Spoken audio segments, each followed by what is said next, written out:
is the 12th one. I would actually, yeah.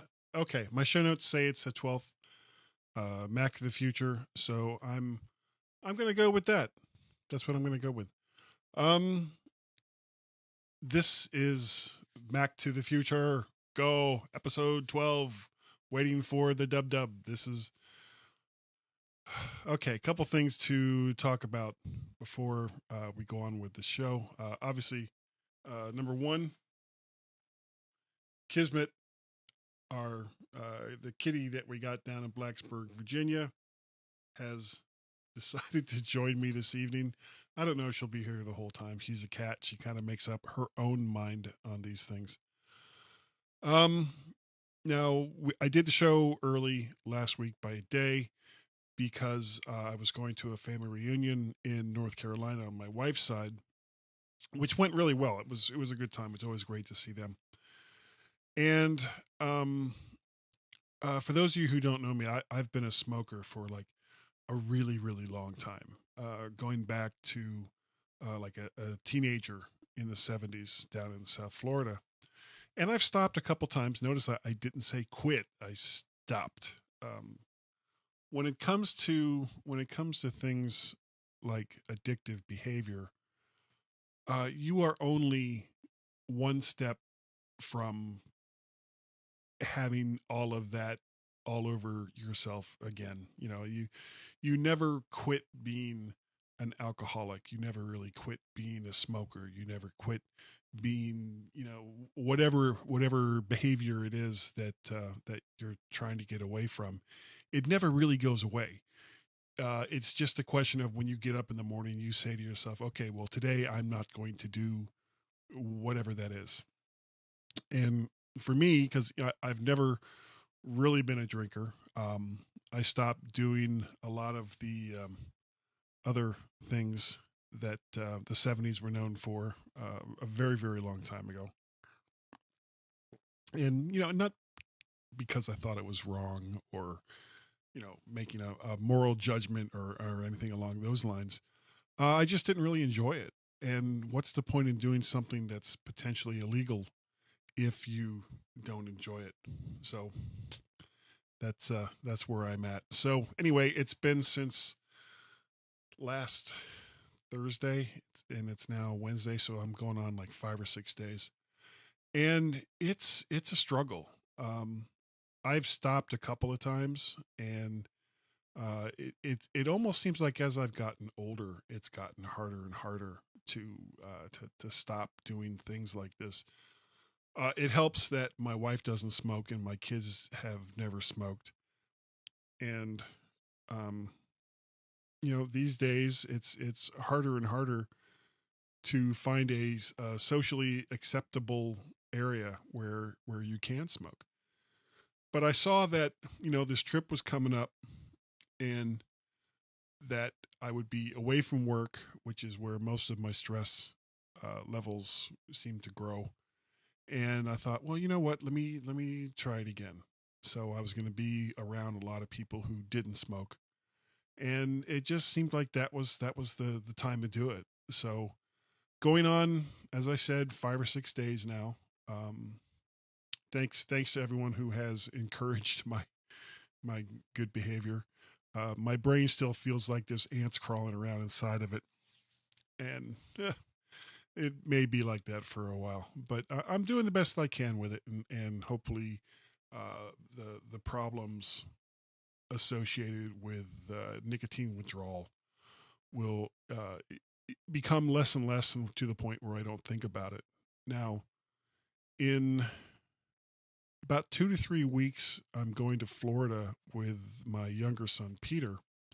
And this is his 21st birthday present. He wanted to go for him and one of his friends who also turns 21 right around that same time, to go to one of the Universal theme park down in Orlando. And I figured, I mean, that's like 3 days. Is about all you can really afford of a place like that. That I'd throw in a couple days in Daytona. So we're renting a car, and it's going to be myself, my son Peter, and his friend Jake, and we're going to drive down to Daytona, where we will spend a few days on the beach in Daytona.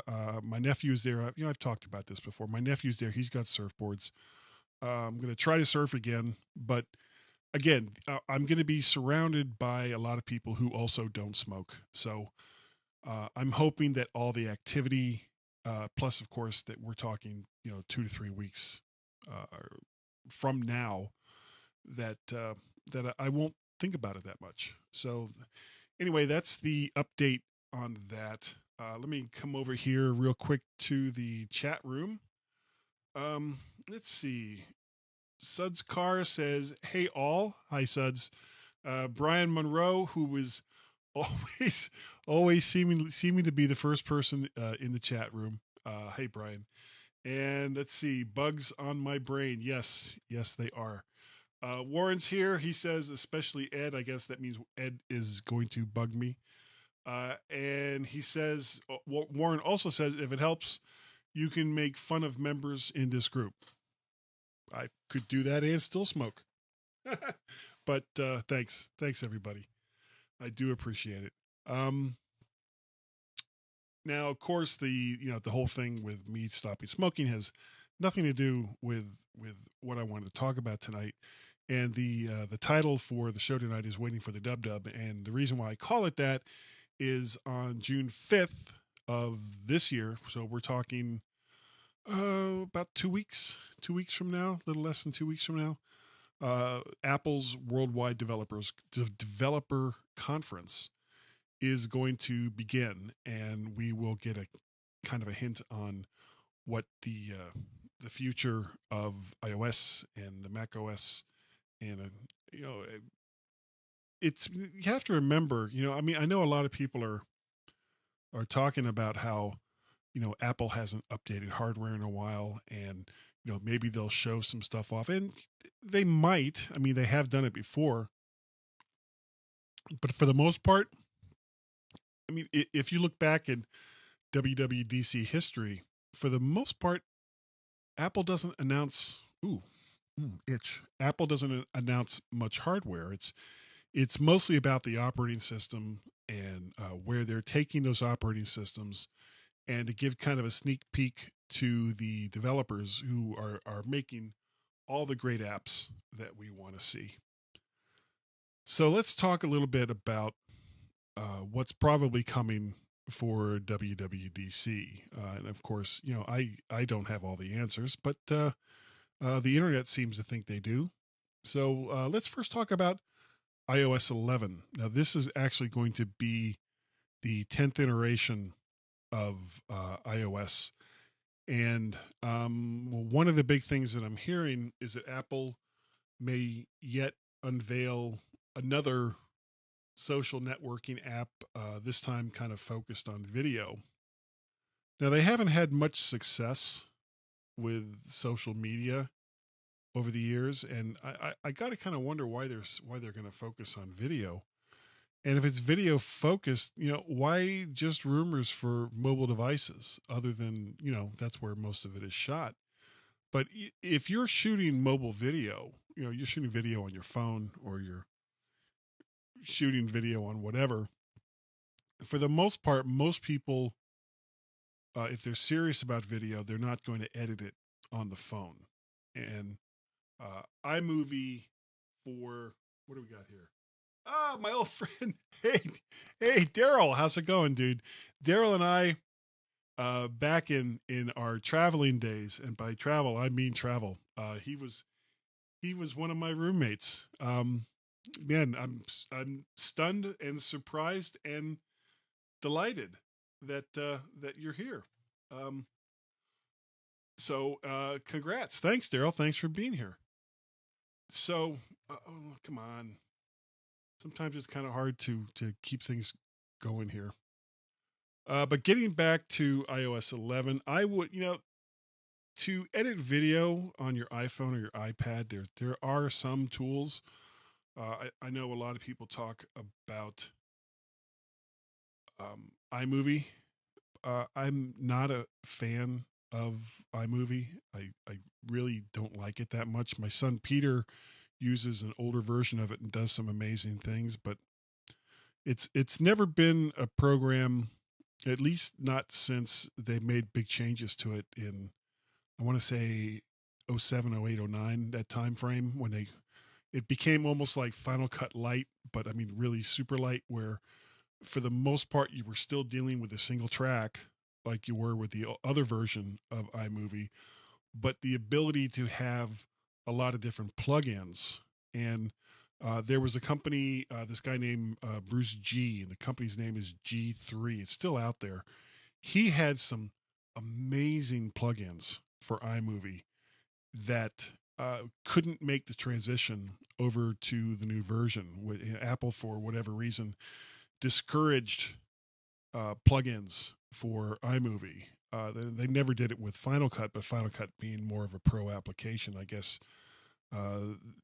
One way that you keep the pros working with your software is to allow them to expand it beyond what you originally put out there. But if Apple's going to do a new social networking app, and a lot of it's going to have to do with movies, then I'm anticipating seeing something along the lines of a better, more instantaneous movie editor.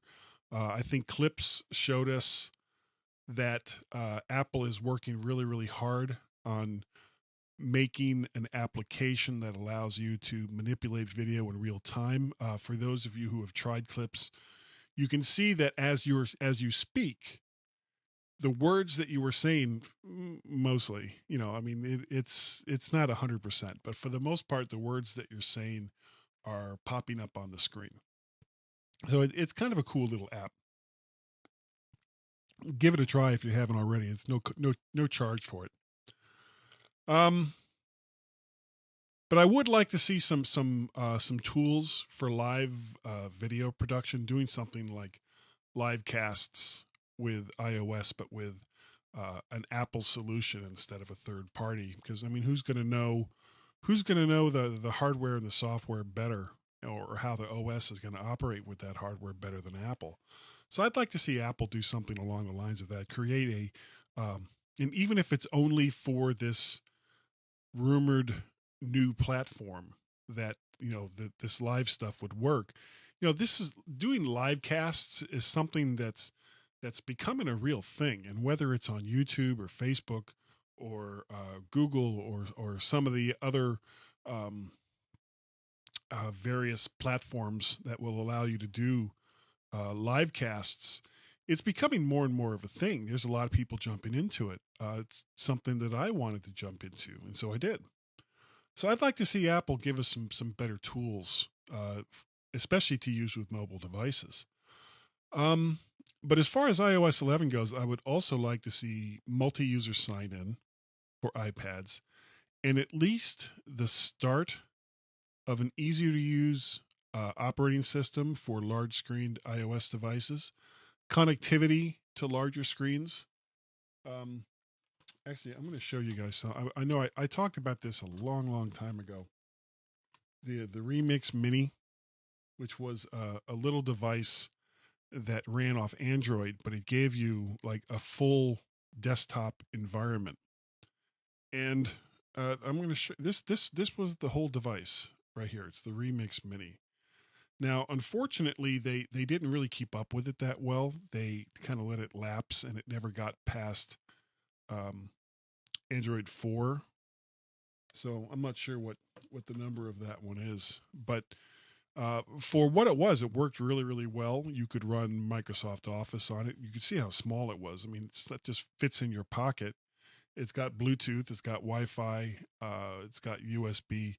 So when you got to wherever it was you were going, you could either, use Bluetooth for a keyboard and a mouse, connect it up directly via, I don't know how well this is going to come out. There's a little HDMI port. Where is it? Right there. Come on, turn it. HDMI port, 2 USB ports, Ethernet port. That's power. Over here at this end, there's a headphone jack. So, and of course, with the USB ports, you could actually record podcasts with something that's this size. But I just thought it was a cool little device, and it was like $70. Remix has moved on to other types of devices. I think they have like full blown laptops and a few other things along those lines. But it is kind of a cool concept, and this is really where I would love to see iOS go, where you've got your phone, which is roughly this size, and uh, you take from the Lightning port on the bottom, you can either have like a full dock, or that Lightning port connects to something else, which would allow you to have a big screen and all the other peripherals that go along with having a desktop environment. And when it's connected in that way, then you could easily um, have applications in the operating system recognize that and change it so that it goes from a mobile operating system to more of a regular desktop environment. And that's kind of where I want to see iOS go. I don't think we're going to get that with iOS 11, but there are other companies that are starting to experiment with this. I know Google is starting to experiment with it. Samsung is starting to experiment with it, and it's kind of where the tech is going now. Apple typically doesn't skate to um, where the play is. They skate to where they expect the puck to be. So we'll see if that's something that Apple is also interested in, or if it's a flash in the pan. I could be totally wrong. Maybe there's absolutely no need for something like that. Let's see. Whoop. You guys having trouble here? I'm sorry. I just noticed here that is that a little bit better? Can you hear me better now? I hate it when I have problems with audio. Apple, Warren says Apple doesn't seem to do social networking well. I don't see them trying again. I could totally see Apple trying again. I see no reason why they shouldn't try again. Social media is one way to engage your customer base and to keep them, right now, Apple's retention rate, and whether you're talking about the Mac or you're talking about various iOS devices, is very, very high. It's the envy of really the entire industry.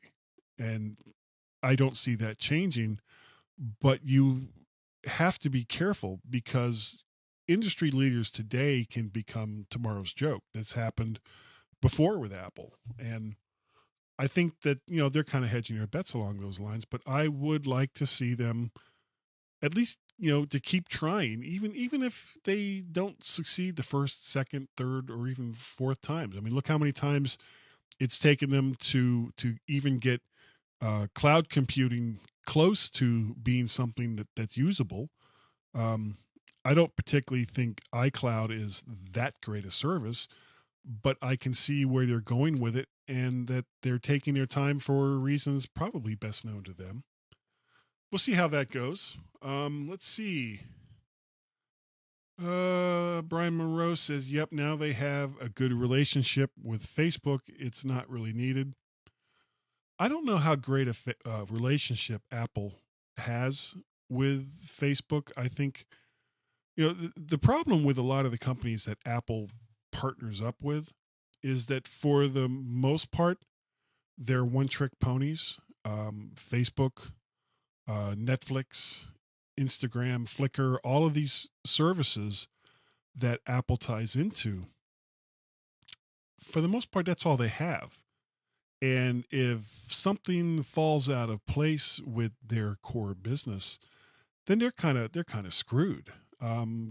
Google and Amazon I think, are pretty good examples, as well as Apple, of companies that diversify and hedge their bets. Part of the reason why Apple almost died as a company was that they were so reliant on the Mac that when the Mac started to kind of fade with the ascension of Windows PCs, they had nothing to go back to. There wasn't anything there, so they almost died.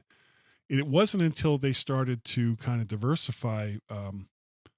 First, they tried with the Newton, that didn't really work out that well. Then they went with the iPod. That was a huge mega hit, and that gave them the time and uh, the kind of advertising where we've got this cool hip product, and if you like this product, then you might want to try some of our other products. In this case, the only other product they really had at the time was the Mac. That led to the success with the iPhone, which led to arguably the success of the iPad. And I realized that they're selling less and less iPads year over year for each quarter, but nobody else is doing any better. They really aren't. Apple owns the tablet market. It's the iPad market, and then there's everything else. Kind of the same thing now with what are you doing? It's kind of the same thing now with wearables. There's the Apple Watch, which is really the only mainstream successful product in that industry, and then there's everything else. I got to kind of keep an eye on her so that she doesn't walk across my keyboard and interrupt the stream. Okay, let's move on to the next part of WWDC. And this will probably be the last thing that I talk about before I go to the break as far as WWDC goes. And that's the Mac OS 10.13 is what everybody thinks that's going to be called. And it's probably a pretty good bet. As far as the Mac goes, I'm not really sure what they could add to it at this point that would make it better. The big pieces, for the most part, work pretty well. It's kind of the extra services. 10.31, not 10.13. What did I say?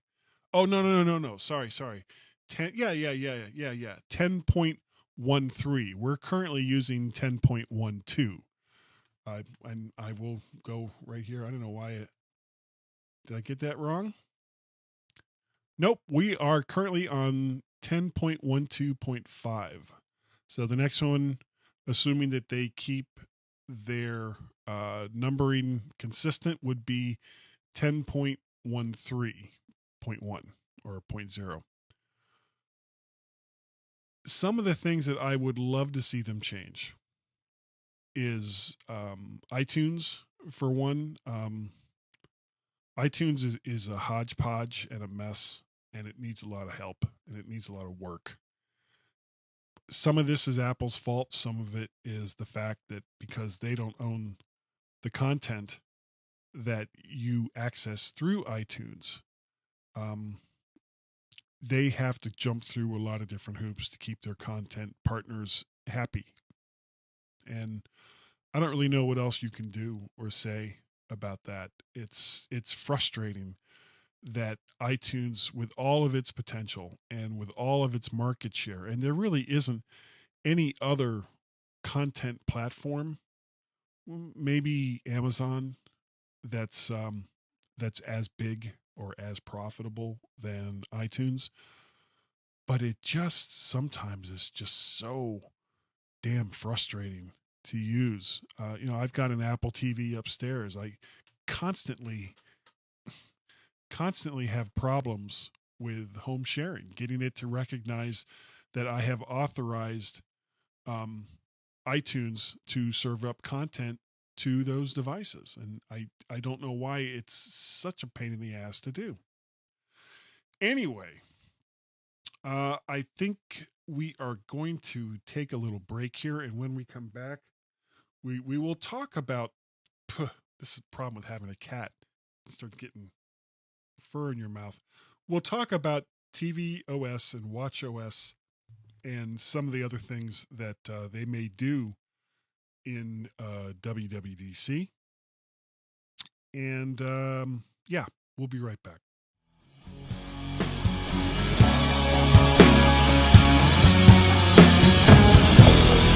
Are you a new Mac user or an old hand? Wish you could know the ins and outs, keyboard shortcuts, or hidden tips and tricks to make you more efficient using your favorite computer? Hey, it's your lucky day, because Edward Eisen has written a great guide to knowing more about the Mac and the OS that it runs on. It's called This is the Light Side, and it's available through Apple's iBookstore or with Amazon. Better yet, it's not a stuffy old book that gathers dust on the shelf once the next operating system is released, because it's an ebook that you can look at any time you want. It won't get outdated because it's continuously being updated.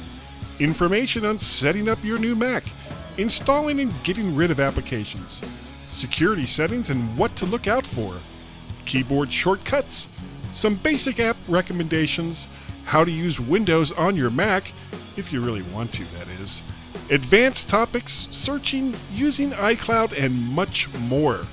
All this for a mere 99 cents. Go to the iBookstore or Amazon and check out Edward Eisen's This is the Light Side. It's the book you want on your virtual shelf. Okay, we are back, and I had to check real quick, make sure that my mic was active. Oh, the joys of doing your own live streaming without any help. All right, so getting back to WWDC, we've got tvOS 11 that is coming up, and I'm still kind of waiting for Apple. And I said this just before we took the break, to make Apple TVs that are actually easy to sync and share from my main iTunes account. Too many times it just stops working, saying that it isn't configured to share. Something I would love to see Apple make, and I think they would sell a crap ton of these, would be an iTunes media server. It would have to be, this would have to be the kind of device that Apple would make that wasn't really made to sell for a big price. It would have to be something that you would assume that they would make their money on the back end through all the content that they're able to sell through iTunes.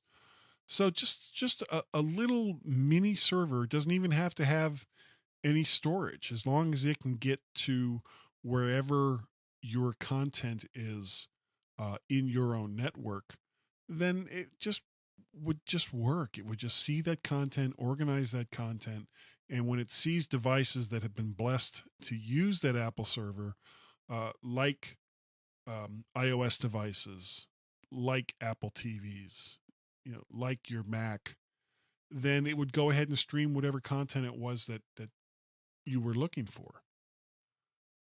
I don't know if I'll ever see anything like that.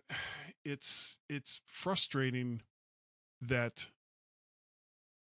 Apple seems to be missing an opportunity to kind of make a better product. I really, really would like to see that. All right. Next up is the Watch OS. And, no matter what anybody says about the Apple Watch, the wearables market pretty much is the Apple Watch, and then there's everyone else. As far as the Watch OS goes, I think the really big next push, and you can kind of see this from the announcements that have been made lately, is that health apps are still going to be the big push for the Apple Watch and the wearable market as far as Apple is concerned, of which is still at this point still pretty much just the watch. There are signs that it could be configured to check your blood glucose levels for diabetics. So many of the things that are now invasive products, where that you have to take a sample of blood, or you have to sample one form or another of whatever it is that your body is excreting. Yay. There's an opportunity there for Apple to make comfortable, easy to use, privacy insured devices. I think Apple is probably one of the few companies that could do this, mostly because so far they have been very reluctant to share user data with other companies, which is something that, Google has no trouble doing, Amazon has no trouble doing. Um, Apple seems to get that privacy is important to the people that use their products. And it certainly is important to me. So if I was looking to get devices to monitor various parts of my health, I would probably just go with Apple devices. Now, moving on from OSs and things along those lines, something that has been rumored, and I don't know if Apple even wants to get into this space. It is there, they are kind of there now, but not in the same way that their competitors are. And I'm talking about Google Home and the Amazon Echo. Apple, it's being rumored that Apple is going to have a competitor to those services using Siri. And of course, it would be tied in with Siri. And I would love to see them come out with a device that isn't always listening or watching, which is one of the big reasons why I wouldn't have Google Home or Amazon Echo in my house. I just don't need devices to listen to me all the time. Privacy concerns are growing with many people. And when you put multiple internet connected devices like cameras, baby monitors, home security systems, shopping, and so on with devices that are not that well locked down as far as the internet go, or really at all locked down, well, this should be frightening to many people. One of the big exploits that happened in 2016 was related to all of these Internet of Things devices built by, and this isn't a slam on the Chinese, but built by all these Chinese companies. Many of them had um, built-in backdoors, especially if you didn't bother to change passwords or set up basic security with them. Well, now all of these devices were tunnels right into your house. That's not something I want. Apple had their own version of this that was much more secure, but on the downside of it, it was also a lot harder to configure, not only for the people that were going to use devices connected to it, but also for the companies that were making those devices. Well, security isn't easy. Security is hard. Security um, should be hard. Security should be first and foremost in any device that you put into your home that has a connection to the outside world. Any device. So, will Apple come out with a Google Home, Amazon Echo competitor? They could. They have Siri. Siri works in pretty much the same way as the Home or the Echo. I guess it would be a question of what you would use it for and how would it be configured. Would it be set up to not always listen? Um, Most people almost always have their phone with them. I could envision um, if you have your phone in your pocket, some an if this then that kind of scenario where you can trigger it to listen to you uh, remotely without having to go near the device itself and touch anything. Just something either in your pocket, something that you do, something that you say that would tell it, okay, now start listening. The problem that I have with, now, I haven't heard that much about the Google Home, but Google's business is basically to sell everything they can find out about you. That's their business model. Amazon just wants to sell you stuff, so they're always listening. Are they using that information to sell to other companies? I don't know. They might. I don't think Apple would. So if Apple does come out with something like this, I would be very interested in seeing it and trying it. Now, before we leave for the evening, there's a few other things here with WWDC that we should probably briefly talk about. One is a potentially new iPad Pro, and they're calling it the 10.5 inch iPad Pro. Basically, it's the same size as the 9.7, but they push the screen out so that there's even less of a bezel around the screen itself, which gives you a bigger screen in the same overall package. I don't know if this makes any real sense to me. If you reduce the bezel to the point where there's almost no bezel, how do you hold it other than like this in your hand without anything to grip onto, without touching something else on the screen? Maybe Apple can come out with something to get around that, where it recognizes that the fingers that you have on the outer edge is to hold on to the device, as compared to I want to manipulate app whatever with this finger that it's holding. It would make much more sense to me to reduce the bezel on the 12.9 inch model first, since that's less of a handheld device, to increase its screen size. And frankly, I love my 12.9 inch first gen iPad Pro. I would love to see an even bigger one. That may be what convinces me to buy the next one. Don't know. But a 10.5 inch iPad Pro. Okay. But it just seems like it wasn't that long ago that they introduced the 9.7 iPad Pro. It was, and actually it was a while ago. It was March of 2016. But they did just release, it wasn't that long ago, the new 9.7 regular iPad. Now, something that I've seen a lot over in Mac to the Future that people have been talking about has been that there's been no word from Apple at all in regards to the iPad mini, which a lot of people seem to like. I think that's a 7.9 inch device. Someone let me know here in the chat room. I'll check it in 10 seconds.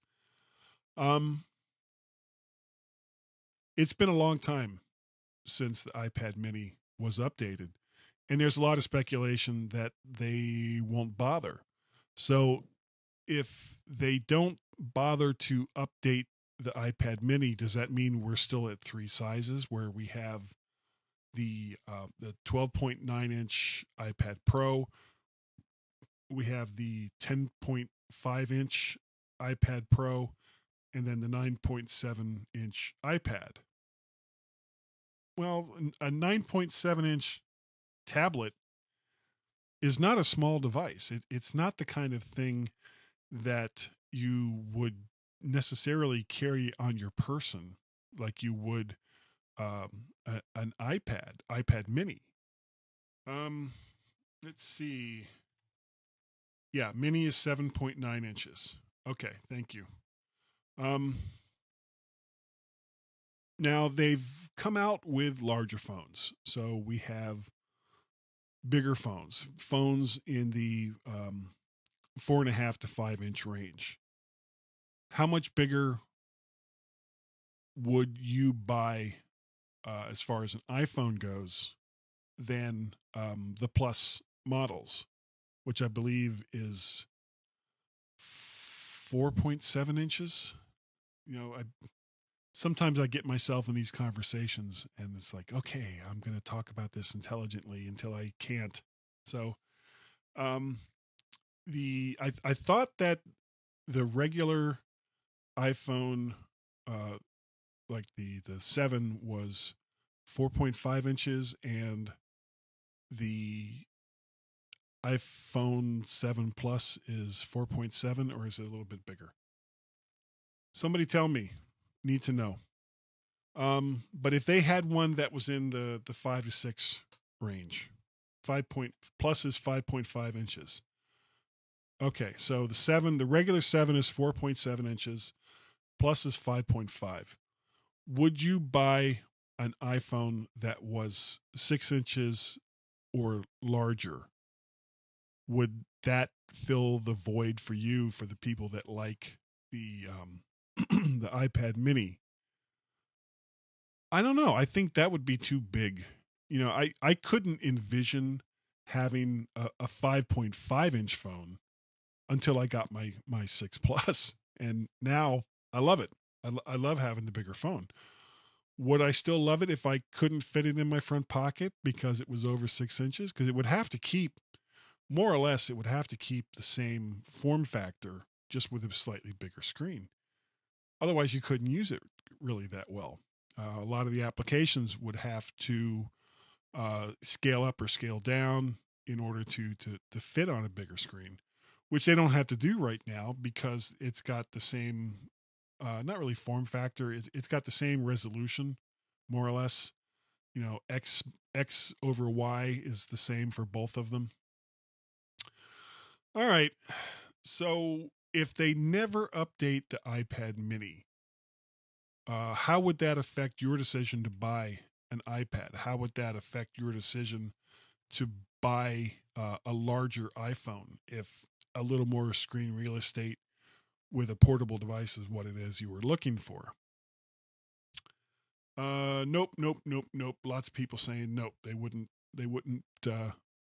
buy an iPad unless it was a mini. I think that's what you're trying to tell me. I like the bigger ones myself. So as far as other Mac update goes at WWDC, I don't think it's going to happen. I don't think they're going to, they may talk about things like the new Mac Pro that's supposed to come out next year, or the iMac Pro, or whatever it is that they're going to call the super mega 27-inch iMac that's supposed to come out later this year.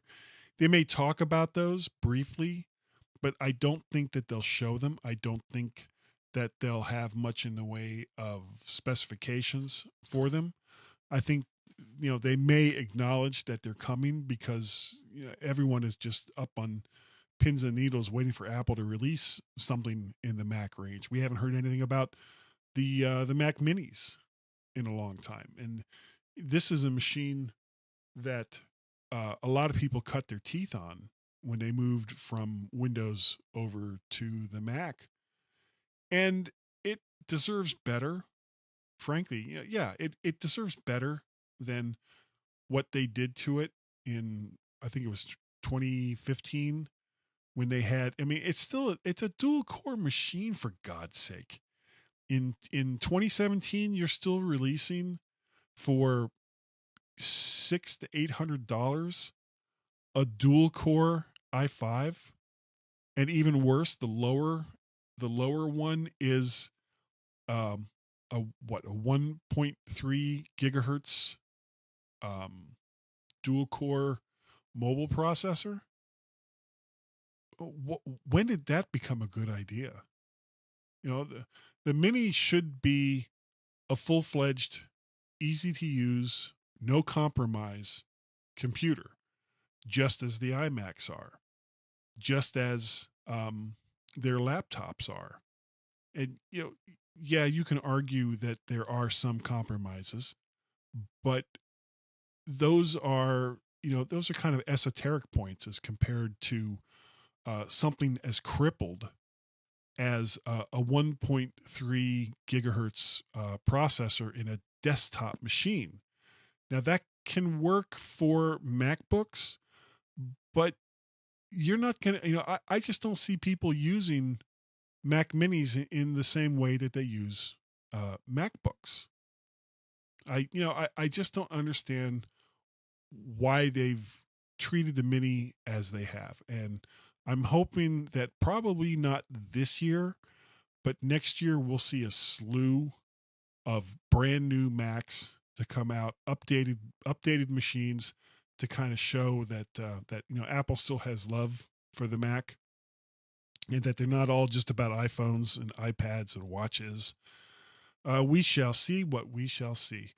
If you would like to get a hold of me, tell me I'm full of crap or whatever, I can be reached right here through the Mac to the Future Facebook page. You can also contact me via an email address, guy@mttfgo.com.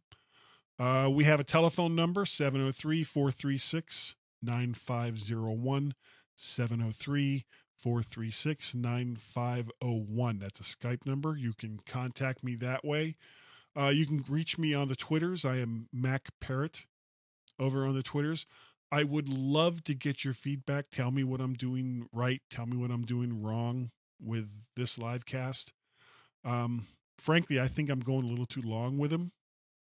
Let me know. I really do want to know. I want your guys' input on this. Anyway, I think that is going to do it for this evening. Hey, Kismet and I are going to go get some snacks, and I will be here next week. I don't think there's anything going on that would prevent me from doing the show at the normal time. If there is, I will let you know at the Mac to the Future Facebook page. And until then, have a great week. We'll see you next time.